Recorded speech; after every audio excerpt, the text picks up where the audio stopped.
So hi everyone, welcome to this video. So my assigned topic is all about fish habitats, mangroves, seagrass, and coral reefs. Now by the end of this lesson, the students or the learners should understand the relationship and roles of fish habitats. Next is to analyze factors affecting fish habitats and evaluate strategies to mitigate climate change impacts. And lastly is to categorize productivity levels and key influencing factors. So please bear with me guys as we explore this kind of topic under capture fisheries. Now, let us first discuss what is fish habitats.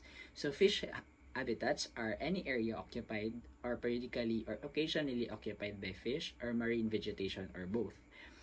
And it includes biotic, which means non-living components, and abiotic, which is non-living component.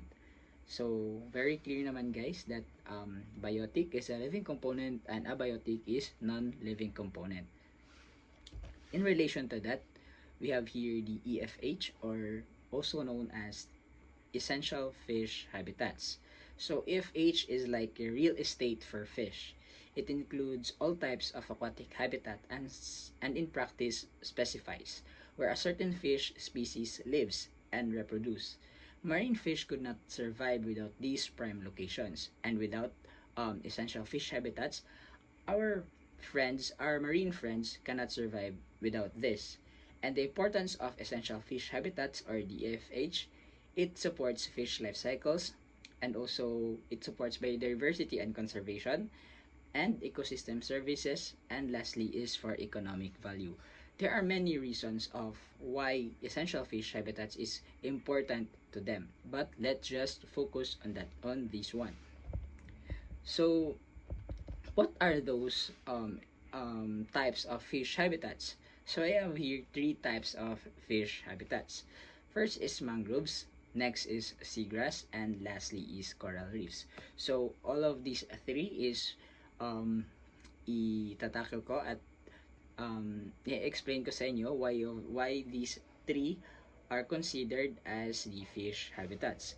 So let us first discuss the mangroves. So mangroves are critical for spawning, nursery, feeding, and transient shelter for areas to hundreds of fish species, crustaceans, and invertebrates, and also support an abundant and productive marine life. So these mangroves serve as shelter to them for the reproducing and um, pagpaparami ng mga isda and our marine friends. And also, mangrove serves as for nursery grounds, shelter protection, and also mangroves provide food for marine species and protect coastlines from storms, and wave surges. So we all know naman that these mangroves serve as a barrier sa mga malalaking waves. And not just that, mangroves provide food. These yung nakalagay dito is mangroves provide food for marine species. I have may nabasa akong article about this and about siya sa kasi yung about siya sa mga leaves na nagfo-fall sa mangroves. I have read that mangrove leaves fall and are eaten by crabs, which means yung mga dahon ng mangroves is pag nafo-fall siya, kinakain siya ng crabs, and they are processed to contribute to the overall ecosystem health. Crabs consume and break down the leaves and facilitating decomposition and recycling nutrients back into their system.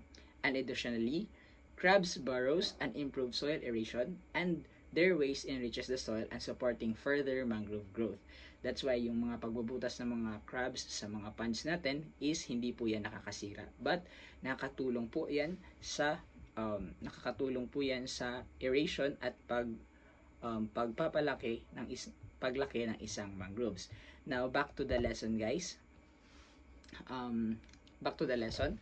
So that's all for the mangroves. Why mangroves serve as one of the essential fish habitats.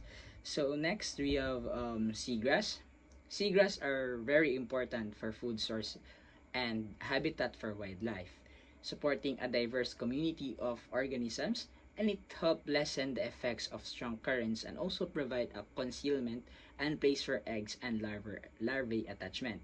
And seagrass also one of the producers of food source, and also they serve as nursery habitat and shelter for our juvenile fish. And fun fact about our seagrass, also known as um, lusay. Yes. Um, Hahanapin ko lang muna. So, okay, dito na siya. So, lusay or the our seagrass are did you know that seagrass can absorb carbon up to 35 times faster than Amazon rainforest? Look how fascinating that is. So, as you can see, seagrass, hindi lang pala yung Amazon rainforest ang nag-absorb ng carbon dito sa mundo, but also yung seagrass. And also seagrass are serve as engineers, literally creating the foundations of lives under the water. So, seagrass meadows lang sila. So, nandyan lang sila sa mga tabing ilog. And that's why nire-recommend ko sa inyo na magpa-laboratory nito. Now, back to the topic. Yes, seagrass serve as shelter for our fishes, for our juvenile fishes. And lastly, we have coral reefs. Coral reefs, rather, are often called as the rainforest of the sea. Fishes and other organisms shelter, find food to reproduce, and rear their young in many nooks and cranes formed by corals. So, corals serve as food source, habitat connectivity, climate resilience, and high biodiversity support. So, yung ano naman, yung yung seagrass, may nabasa din ako about sa seagrass, or sa coral reefs rather.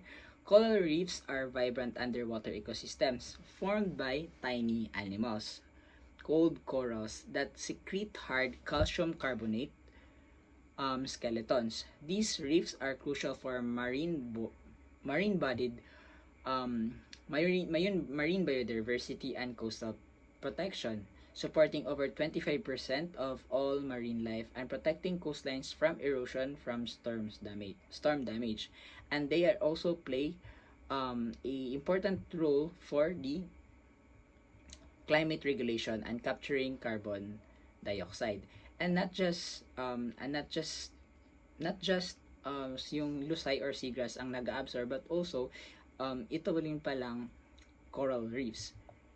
And also, alam nyo ba that coral reefs are specifically animals? Yes, they are animals. Corals are animals, and specifically they are cnidarians and related to sea anemones and jellyfish. Coral reefs are among the most diverse ecosystems on Earth, supporting the vast array of marine life including fish, invertebrates, and algae microorganisms. That's all for the 3 essential fish habitats. And now, let's move on from the factors affecting the essential fish habitat. So, let us first discuss the mangroves, such as coastal development, pollution, climate change, and overexploitation.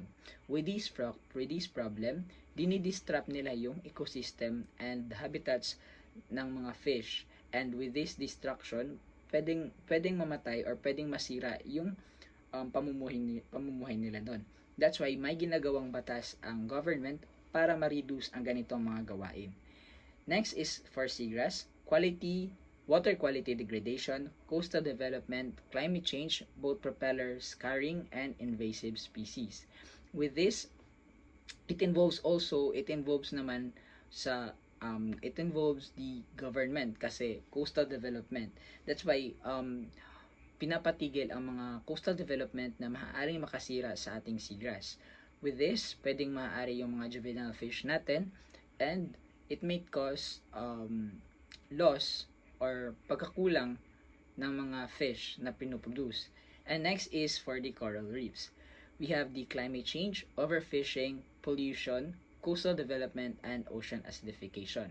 With these three, mayroon silang pagkapareho, which is yung government, kasi government naman din yung focus, or government naman din yung may rights para mapahinto or ma-mitigate ang ganitong mga problems. And isa pa sa magkakapares lang tatlo is yung climate change.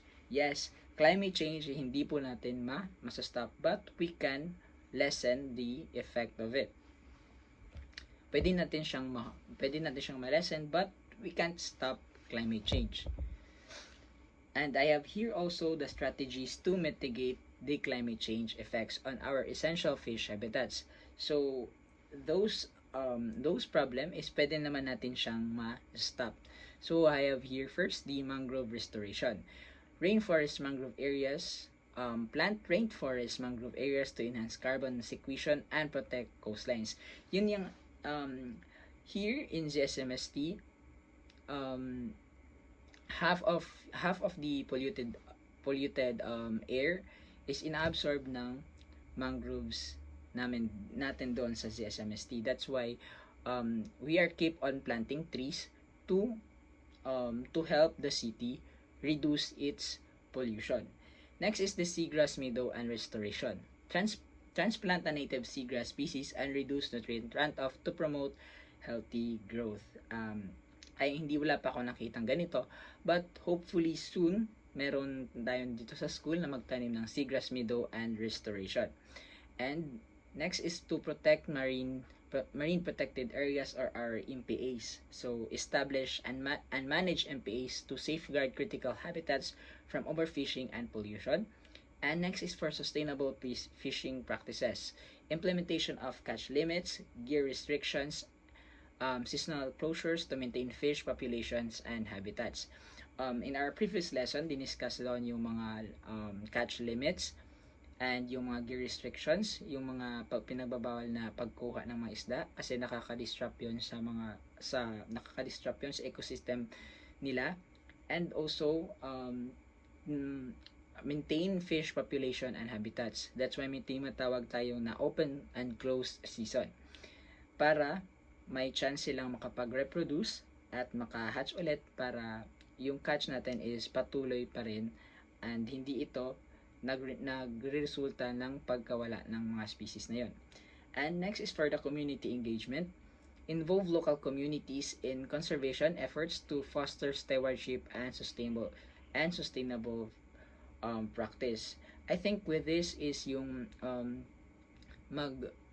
you will share the knowledge for the community para meron naman knowledgeable naman sila sa mga kanilang actions, para next time na gagawa sila ng mga illegal at makakasira sa ecosystem is may knowledge na sila about that, na bawal pala iyon. So next my topic is the productivity in ecosystems. So what is productivity in ecosystems? So productivity in an ecosystem is the rate at which energy is converted into organic matter or biomass by photosynthetic organisms such as plants and algae. It measures how much energy is stored in an ecosystem and made available to other organisms in food web. Productivity is typically expressed in units and mass per area per time, such as grams per square meters and per day. And as I have also here the productivity levels of mangroves. So mangroves are among the most productive ecosystems with an estimate of a net proximate productivity of NPP ranging from 8.8 dry hectare or year to approximate of 92 to 280 tons of carbon per year, making them the second only to the coral reefs in productivity. And factors affecting this productivity are species composition, salinity, hydrology, soil quality, and environmental stressors. Now, for the productivity levels of our seagrass are highly productive ecosystems, with the production rates are comparable of exceeding those of some terrestrial crops. In the Philippines, some seagrass species produce between 500 to 1,000 grams per meter squared per year. Factors like light availability, water temperature, and nutrient levels can influence seagrass productivity. And factors affecting that is yung for the light availability, seagrass and all plants require for light photosynthesis. The deeper the water, the less light the reaches of the seabed, potentially limiting its productivity. And for water temperature naman, seagrass have optimal temperature ranges for photosynthesis. Temperature species have a wider range of tolerance of these species. Many of reasons why many of reasons that factors might affect the productivity of seagrass. But let us focus on the shallow ones. Next of that is the productivity levels of our coral reefs. Coral reefs are highly productive ecosystem with an estimate of gross and primary productivity or GPP ranging from 500 to over 1,000 grams per meter squared per year, primarily driven by symbiotic relationship and zooxantheal. And some factors affecting this is the water temperature, light availability, nutrient levels, ocean acidification, and physical disturbance. Just like our yung seagrass natin, the mas yung lumalalim yung depth, mas lower na yung productivity level niya kasi hindi na siya photosynthesize. So I have here an illustration, and in narration to that is seagrass beds, mangroves, and coral reefs are closely connected to coastal ecosystem that support each other in important ways. Mangroves and seagrass beds help filter sediments and pollutants from the water, keeping it clean and clear for coral reefs, which are sensitive to murky water. Coral reefs in turn act as natural barriers that reduce wave energy, just like sa mangroves natin, creating a calm conditions that allow mangroves and seagrass beds to thrive along the shore. Many marine species depend on three habitats during life cycles, using mangroves as nurseries, seagrass beds for feeding, and coral reefs as an adult habitats. Take note of that, which increases biodiversity and supports healthy fisheries or fishes. Altogether, these ecosystems formed a connect network that protects coastlines, support marine life, and provides a valuable ecosystem to service the people. That's why it is important to protect and conserve our essential fish habitat for our food security, not just for our own good, but also for them, para makapag-reproduce pa sila, and also para hindi naman mawala yung kanilang species. And I think that's all for my report and my part. And that's all. Thank you for watching.